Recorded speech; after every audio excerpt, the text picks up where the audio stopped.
Halo guys, welcome back to my channel. Kali ini gue datang dengan video terbaru. Jadi di video kali ini kita akan ngebahas dua iPhone yang berperan sebagai daily driver gue, teman-temannya. Jadi gue sekarang pakai iPhone 13 di tangan kiri gue dan juga di iPhone X untuk di tangan kanan gue, teman-temannya. Jadi tanpa banyak basa-basi, kita bahas secara simple dan santai aja, teman-temannya. Let's go! Oke, kalau untuk iPhone 13 kita udah tahu sendiri ya, kalau untuk iPhone 13 ini sudah melewati berbagai macam pengetesan, teman-temannya. Pemakaian yang brutal, pemakaian yang simple, pemakaian yang gila-gilaan, itu semuanya udah dilewati di iPhone 13 ini, teman-temannya. Nah, kalau untuk iPhone 13 ini sendiri itu umurnya udah 1 tahun lebih ya, tepatnya kalau nggak salah 14 bulan, teman-temannya, 1 tahun lebih 2 bulan. Dan kalau untuk iPhone 13 ini sendiri sehari-hari itu memang gue fokuskan untuk urusan banking atau finance, teman-temannya, karena memang gue mengutamakan keamanan untuk urusan banking gue, email gue, dan akun pribadi gue. Jadi gue menggunakan iPhone 13 ini. Kenapa? Karena yang pertama itu untuk iOS itu masih support untuk update iOS terbaru, teman-temannya. Jadi untuk iPhone 13 gue ini udah running di iOS 18 dan kemungkinan iOS 19 dan iOS 20 juga masih bisa digunakan di iPhone 13 ini, teman-temannya. Jadi so far kalau untuk iPhone 13 ini memang gue masukkan WA pribadi gue di sini, teman-temannya. Kalian bisa lihat sendiri WA pribadi gua, IG pribadi, dan juga ya sekedar buka email pribadi dan kerjaan itu memang gue masukkan di iPhone 13 ini.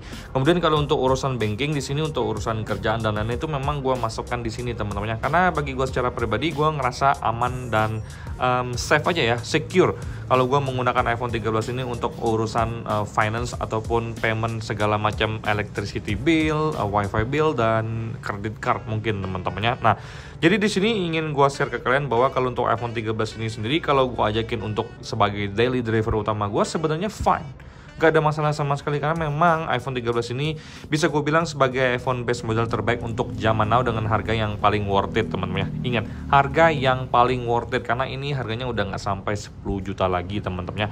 Dan untuk varian store-nya tuh di angka 128GB yang menurut gue secara pribadi ya, buat gue 128GB itu bener-bener banyak banget. Kalian bisa lihat sendiri di storage gue, guys ya. Sini gue ajakin kalian untuk lihat storage gue.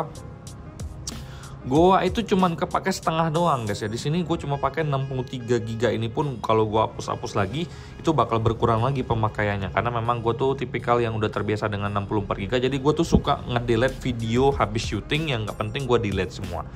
Jadi so far kalau untuk iPhone 13 ini sendiri, kalau gue ajakin untuk daily driver utama atau gue geber sebagai iPhone utama gue, more than enough, teman-temannya. Untuk urusan kamera belakang dan depan, gue rasa nggak ada yang bisa gue komentari, teman-teman. Kalau kalian tanya apa sih minusnya iPhone 13 ini, bagi gue nggak ada sama sekali, guys ya. Tapi kalau gue mau cari ya, mau gue cari ya, mungkin belum ada yang namanya refresh rate 120Hz. Sayangnya itu aja sih menurut gue secara pribadi.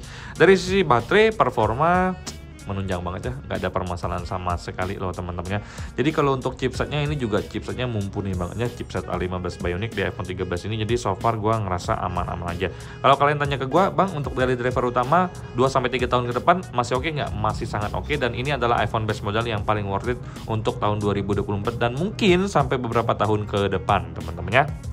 Sekarang gue lanjut ke daily driver utama gue, yaitu iPhone X, temennya. Kenapa gue beli iPhone X? Yang pertama itu harganya udah murah banget ya, udah nggak sampai 3 juta lagi. Ini terutama untuk yang X Inter di storage 64GB. Kebetulan kalau gue belinya itu dia full set ya, termasuk kotaknya di sini juga lengkap banget. Tapi gue yakin kotaknya nggak ori sama sekali, guys ya. Tapi gue nggak masalah sih selama untuk performa dan fungsinya itu masih berfungsi dengan normal, guys ya. Selain dari harganya yang murah, untuk dari sisi chipsetnya gue ngerasa juga fine-fine aja ya untuk iPhone X ini, teman-temannya. Dengan chipset A11 Bionic, bagi gue secara pribadi iPhone X ini masih sangat gahar ya untuk performa sehari-hari. Jadi memang gue tuh memang suka buka IG, kemudian gue tuh suka buka TikTok, teman-temannya, kemudian buka Thread, multitasking, Canva, ngedit itu semuanya bisa gue jalankan dengan baik di iPhone X ini, teman-temannya. Nah, kalau untuk urusan kamera, gue memang ngerasa iPhone X itu kameranya udah nggak sespesial itu, teman-temannya. Tapi dalam keadaan yang cuacanya bagus, siang hari, cahaya cukup, gue rasa fotonya masih sangat bagus ya. Sebelumnya gue udah pernah bikin video tentang iPhone 6s Plus yang hasil kameranya pun masih sangat bagus, dan gue rasa untuk iPhone X ini more than 6s Plus, teman-temannya. Jadi memang kalau untuk dari kualitas kamera depan maupun kamera belakangnya, gue juga nyaman-nyaman aja. Nah, informasi kalau untuk iPhone X ini sendiri kamera depannya cuma 7 megapiksel, tapi karena gue jarang selfie ya, gue rasa nggak masalah sama sekali ya. Dan kalaupun gue pengen selfie di keadaan siang hari, gue rasa untuk hasilnya juga masih bagus-bagus aja teman-teman. Nah, kalau untuk dari sisi baterai ya, baterai di iPhone X ini di angka 2700-an mAh yang menurut gue secara pribadi, kalau untuk pekerjaan gue sehari-hari dari jam 9.30 siang ya sampai jam 4.30 sore itu masih bisa gue fungsikan dengan baik tanpa ada gue harus butuh ngecas teman-temannya. Nah, kalau kalian tanya ke gue kekurangan dari iPhone X ini apa sih?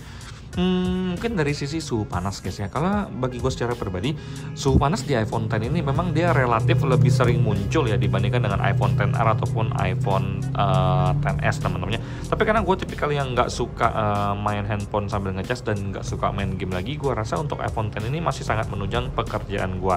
Tapi memang kalau untuk iPhone X ini tidak gue masukkan aplikasi banking atau mobile bank karena gue nggak percaya.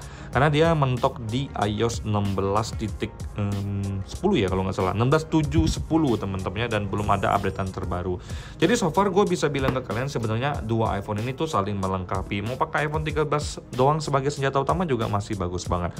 Mau pakai iPhone X sebagai senjata utama juga masih bagus banget. Tapi saran gue kalau untuk aplikasi mobile banking ya pakai aja iPhone yang memang benar-benar masih support iOS terbaru, karena security-nya tuh sangat-sangat terjamin dan memang tingkat keamanan di banking mobile tuh harus kalian utamakan teman-teman ya. Jadi di sini gue ingin sekadar sharing ke kalian bahwa sebenarnya untuk saat ini dua iPhone yang ada di tangan gue ini sangat-sangat menunjang pekerjaan gue sehari-hari teman-temannya. Dan sampai detik ini gue masih nyaman pakai iPhone X, dan untuk review lengkap dan full review tentang iPhone X ini akan gue kasih ke kalian mungkin di minggu depan teman-temannya. Karena ini gue pakai baru 2-3 harian aja teman-temannya. Nah, mungkin itu aja yang bisa gue share ke kalian untuk sementara ini. Ini adalah duet terbaik ya yang gue miliki sampai detik ini teman-temannya. Dan untuk di tahun 2024 gue ngerasa untuk sampai detik ini, sampai saat ini duet ini masih sangat saling melengkapi teman-teman ya. Sampai jumpa di video selanjutnya. Semoga kalian semua dalam keadaan sehat. Bye bye guys.